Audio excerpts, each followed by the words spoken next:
Hello दोस्तों, स्वागत है आपका आपके अपने चैनल एडुनेट पर। प्यारे साथियों, आज से हम अपने टीचिंग लेक्चर को शुरू कर रहे हैं, जिसमें हम पहली यूनिट कवर करेंगे, टीचिंग एप्टीट्यूड। तो आज हम जानेंगे टीचिंग एप्टीट्यूड के इंट्रोडक्शन एंड बेसिक्स के बारे में। बने रहिए मेरे साथ। तो समझते हैं हम introduction of teaching aptitude. Teaching aptitude एक टीचर की एबिलिटी और स्किल्स का रिप्रेजेंटेशन है। लर्निंग प्रोसेस को एनहेंस करता है, साथ ही ये स्टूडेंट का इंगेजमेंट बढ़ाता है। बात करें अगर यूजीसी नेट में, तो यूजीसी नेट में 5 से 6 क्वेश्चन इस यूनिट से फिक्स होते हैं, यानी पूछे जाते हैं। What is teaching? टीचिंग एक टू वे प्रोसेस है, जिसमें टीचर और लर्नर दोनों इन्वॉल्व रहते हैं। टीचर मतलब जो सिखाता है और लर्नर मतलब जो सीखता है, यानी दोनों ही लोग उसमें इन्वॉल्व रहते हैं। अगर एक जना इन्वॉल्व होगा तो भी टीचिंग जो है एक इफेक्टिव टीचिंग नहीं मानी जाती है। तो हम यहाँ समझेंगे कि जो टीचिंग है उसका क्या मतलब है। टीचिंग का मतलब है टीचर प्लस लर्नर, और साथ ही लर्निंग एनवायरनमेंट। तीनों चीज़ों का होना बहुत ज़रूरी है। यानी टीचिंग के लिए हम इस टाइप से समझ सकते हैं कि एक छोर पर टीचर होना चाहिए और दूसरे छोर पर लर्नर होना चाहिए। यहाँ पर टीचर हो गया, यहाँ लर्नर हो गया, और साथ ही एक आपका क्या होना चाहिए, यहाँ पर लर्निंग एनवायरनमेंट होना चाहिए, यानी लर्निंग एनवायरनमेंट।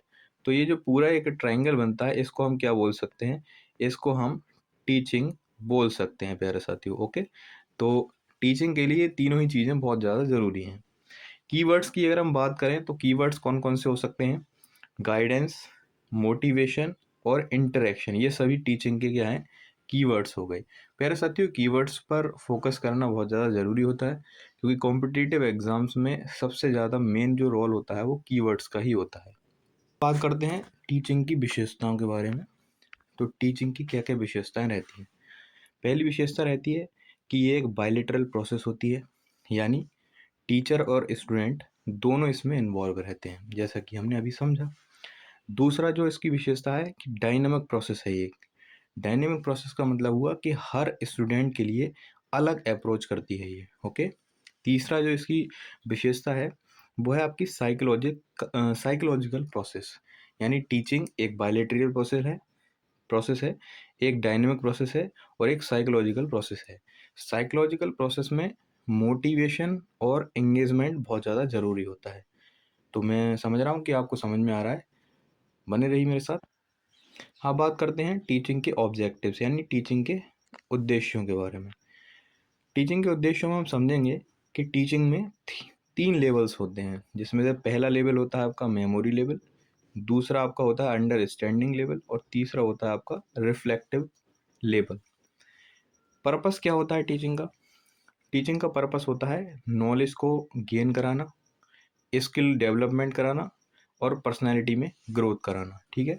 तो अगर मैं लेवल की बात करूँ प्यारे साथियों यहाँ पर, तो मैंने आपको बताया यहाँ पर 3 लेवल होते हैं। इन तीनों लेवल की मतलब ज़्यादा जानकारी हम अपनी आगे की वीडियोस में लेंगे। मैं यहाँ पर आपको सिर्फ बेसिक जानकारी दे रहा हूँ कि टीचिंग के कितने लेवल होते हैं, तो आपको ये ध्यान रखना है। इससे लगभग एक क्वेश्चन ज़रूर बनता है।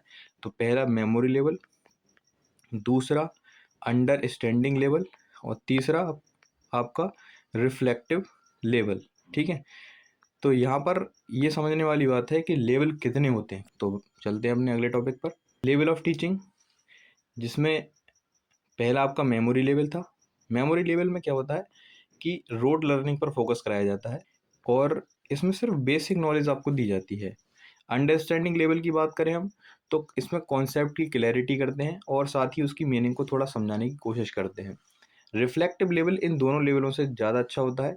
इसमें हायर ऑर्डर ऑफ थिंकिंग की बात करी जाती है, किसी भी प्रॉब्लम को अपने आप से सॉल्व करने की कोशिश करने के लिए दी जाती है। तो ये आपके 3 मॉडल्स रहते हैं। बहुत बेसिक जानकारी है ये।